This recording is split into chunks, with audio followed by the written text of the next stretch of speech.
best friends. I'm Tabby. And I'm Caitlin, and today we are discussing the third STEMinist novella, Below Zero by Ali Hazelwood. So this was an interesting novella, as Ali Hazelwood always does. It started off like literally so promising, and it really was so good until the last 20 pages. Mm-hmm. And then it went downhill, like all of them do. I have the description pulled up on Goodreads just to kind of I'm give gonna everyone read an that. idea of what's going on here. What's going on? What's going on? It says, it will take the frosty terrain of the Arctic to show these rival scientists that their chemistry burns hot. Mara, Sadie, and Hannah are friends first, scientists always. Though their fields of study might take them to different corners of the world, they can all agree on this universal truth. When it comes to love and science, opposites attract and rivals make you burn. Hannah's got a bad feeling about this. Not only has the NASA aerospace engineer found herself injured and stranded at a remote Arctic research station, but the one person willing to undertake the hazardous rescue mission is her long-term rival. Ian has been many things to Hannah, the villain who tried to veto her expedition and ruin her career, the man who stars in her most deliciously lurid dreams. But he's never played the hero, so why is he risking everything to be here? And why does his presence seem just as dangerous to her heart as the coming snowstorm? Oh, they made that sound way more interesting than this book actually is. It did. It sounded like an adventure. And it's not. It is funny though. Mm-hmm. It is. Yeah. What would you rate it? I give it like a 7.24 out of 10. It was really cute, but again, there's just always something I cannot look past in an Ali Hazelwood novel, and we'll talk about it. I refuse to turn a blind eye. I have all 3 pages bookmarked so I can read them to you and all the travesty that they are. Perfect. So I rated this one a 7.5 out of 10. I remember the first time I was reading this one, I thought it was going to be my favorite of the 3, and it quickly ruined it for me. And again, it's what you would expect. I did forget how good how strong the beginning was, though. Like, I really did genuinely enjoy the first part of it. As always, though, like, sometimes I have a big issue with female main characters, and this was no different. So this one focuses on Hannah, who we've, seen in passing in the past 2 novellas just through FaceTime. But she's one of the 3 best friends that makes up Sadie, Mara, and Hannah. She is, I don't want to say she's like a pick-me girl, but like she kind of is, though. They all are a little bit, but I think it's because they have that quirky energy. They're just so quirky. It's a bit of internalized misogyny, isn't it? Like, it's just annoying. It just really puts me off because she's just like, ew, I can't let anyone close to me. Like, why would I have best friends? Couldn't be me. I've never been nice to a person in my life. And it's like, all right, girl. Yeah. Sure. Pop off. Work it out. And she's like, these other 2 girls have just wormed their way into my heart by force. It's like, did you just plan on going your whole life without friends? And also, that's like kind of a mean thing to say about your friends. It's like, these people would give anything for you. Oh my God. It's like Hassan and Amir all over again. Unfortunately, she did kind of remind me of my youngest sister. Stop! Tori, close your ears. I love you so much. No, but Tori is not. She's mean, but she means well. She's mean, but she means well. You know what I'm saying? But yeah, Hannah and Tori are 2 peas in a pod. I honestly did not draw that comparison, but now that you've said it, yeah. Yeah. Then we have Ian, and honestly, he is so baby girl, and we had such high hopes. So cute. He immediately ruined it, though. As soon as he was given the opportunity, he took it and he ran. Okay, but he did it. Here's the thing. He did not immediately ruin it. So, like, beginning of this book, like, Mara sets Hannah up to visit her cousin, Ian, who she hasn't seen in years, to do an interview. And they have one of my favorite things on earth, which is just like an office place, like, romp. Yeah. And it was amazing. And it was everything I wanted. It was perfect. It was very realistic. And it was like, why can't we just keep these good times going? But then the second time, they're intimate, he just starts saying the weirdest shit. Yeah.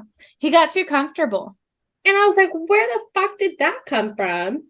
And we'll talk about it. Not right now, because I'm a little upset, but we'll talk about we need it. to cool off.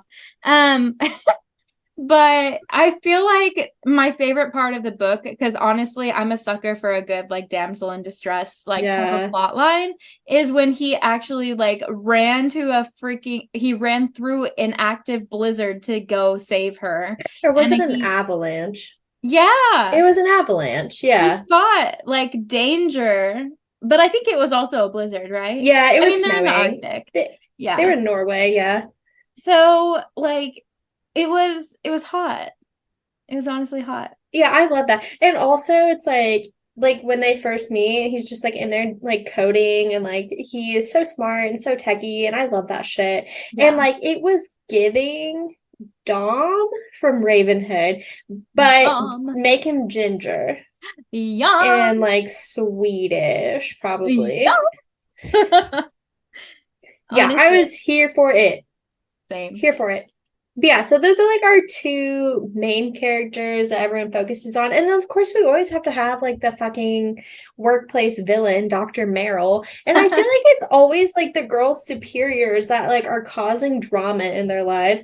And so like Helena Harding in the first one, she's not like she has drama, but she's not a villain. She's just meddlesome. Mm-hmm. But then like Sadie's boss is the one who was like, oh, well, he's just using you, sweetie. Like, and she's like, oh, God, okay. Yeah. And then this guy is literally trying to kill her. He was like, yeah, girl, you can actually go into the Arctic Circle by yourself. You'll be okay. He was like, who's like, what the fuck? I don't know.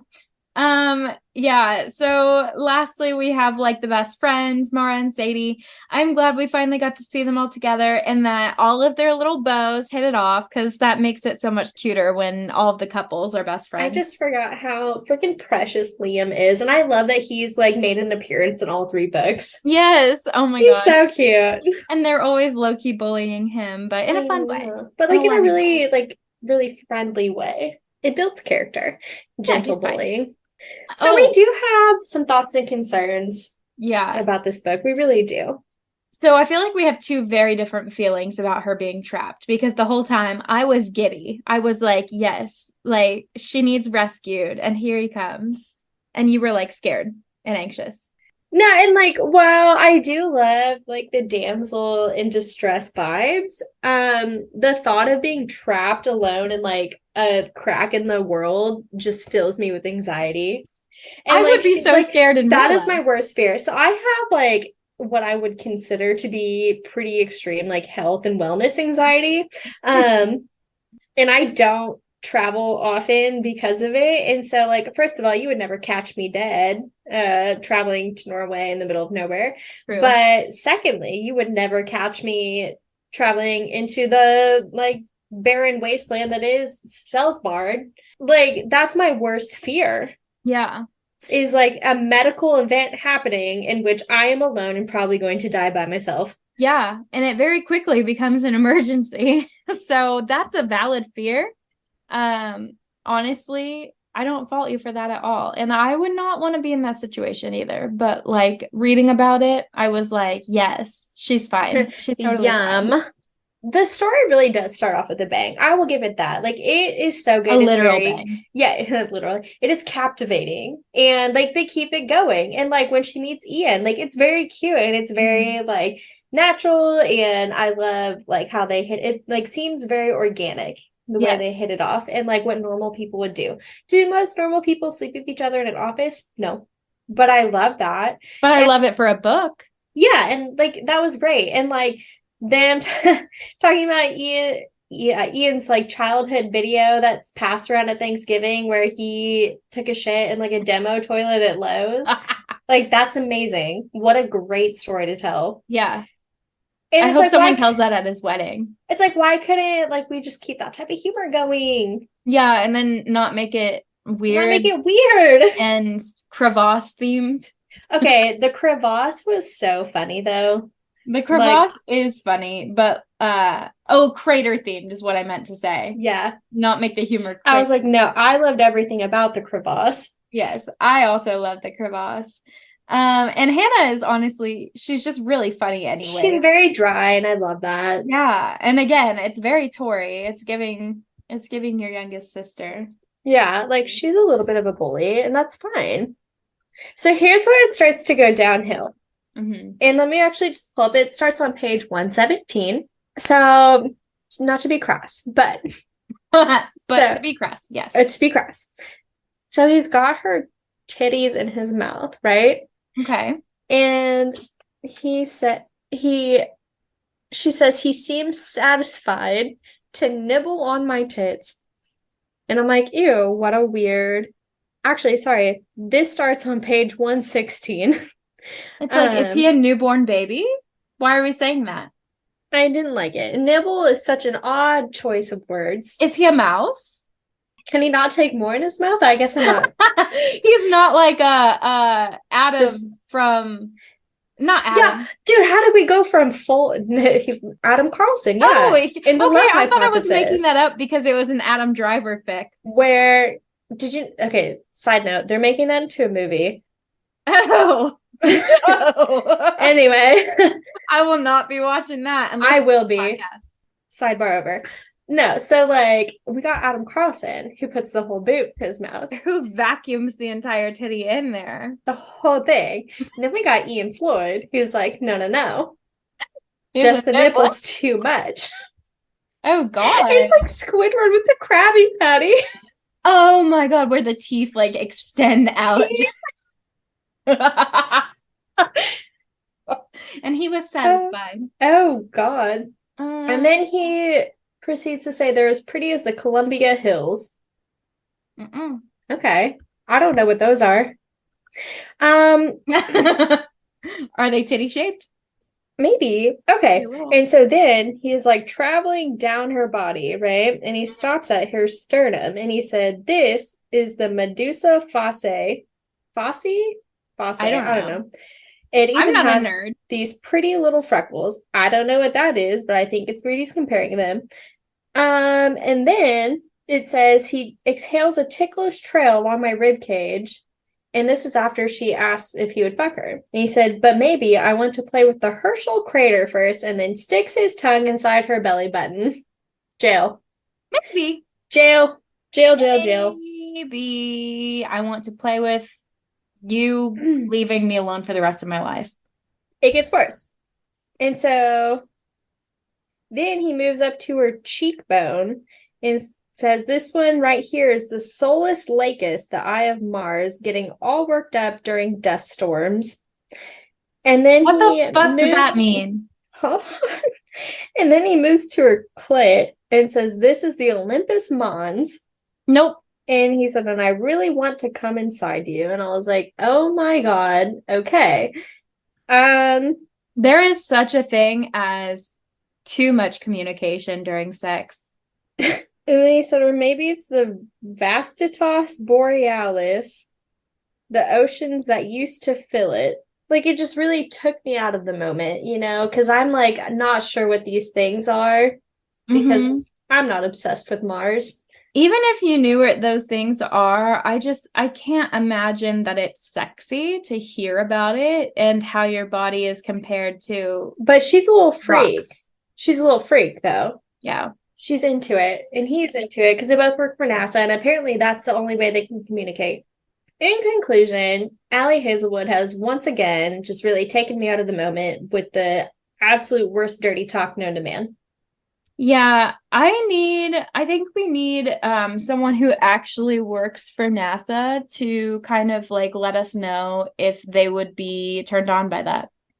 Yeah. If you feel comfortable sharing. If you happen to come upon this podcast, shoot us an email at thesistersupported@gmail.com. Yeah, and it's for science, so you'd be greatly contributing. And we'll keep it anonymous. Oh, absolutely. Yeah. We'll just let them know that you work for NASA, but not what department or anything. We'll make up a name for you. Yeah.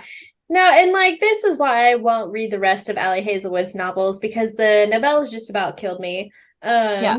I did buy the other one, Love on the Brain. Haven't read it. Super scared. She's coming out with another one soon. Mm-hmm. Still super scared. And for some reason, just like it can't just be like a meet cute and like they fall in love and like that's it. No, they're always rivals. Yes. And I don't like that. It's like, Like do just not change get it me up a little wrong. bit. I love enemies to lovers, but write something else. But it just seems so washed up. Yeah, because they're always rivals and it's always like in the same workplace or something. And it's always the same fucking industry. And like I love that it's women in STEM. I love women in STEM. Yeah. But like why can't they be normal? Why can't they be normal? And like why can't, well, I guess the one time the man didn't work in STEM pretty much was Liam. Which I love that one. Yeah. But she made it weird. She did make it weird. She always makes it weird. Yeah, like come on. Ali Hazelwood, you're a one-trick pony, girl. Try something new. I would greatly appreciate I'm still gonna watch the movie though. Like I love you. And it's like I'm still gonna support you because I love you, but I love your work, but also please try something new and make it not weird. Thank you. That's all we ask. But for the Love Hypothesis movie, also people are like, what if they actually had Adam Driver as Adam Carlson? And I was like, in my mind, that is who he is, but I don't want to see that on screen. I don't want that him to be forever associated with like in the book. I love Adam Driver. Mm-hmm. I love Adam Driver so much, but he is not the same as Adam Carlson. No, he's way too sexy to be Adam. He's so hot, and Adam Driver's hot in his own way. Caitlin doesn't think so, but I do. I think no. I think he is, but like it's different. Himself. I don't think like he's conventionally attractive. No, he's not. And like Adam Carlson, I think is conventionally attractive because everyone's like into him. And I really don't want Adam Driver and Daisy Ridley to play them, even though that is who they were based off of. I don't know. We'll have to fan cast it for you guys. We'll do that. As soon as they announce when it's coming out, we'll fan cast it. Yeah, so that wraps up the STEMinist novellas. And we might be doing some Ali Hazelwood in the future. I don't know. We probably will. Yeah, it just depends on when we feel up to it again. For as much as we rag on her, we still research stuff every time. So who's really winning here? It's Ali. But join us next week. We're going to be reading Den of Vipers by K.A. Knight. Once again, please check your trigger warnings. It is a Why Choose romance. It is very dark. We actually have not read it still, so it'll be brand new to both of us, and I'm very excited. I think that's exciting because usually one of us has read the book already by the time we discuss it. We do try to like vet some of the books. Yeah, I mean, yeah. if it's gonna make it onto the show. But I mean, sometimes it's fun to be surprised. And I think it's gonna be a surprise. And the week after that, we will be doing another installment of Poetry Corner, where we are going to feature some select works by Sylvia Plath. Very exciting.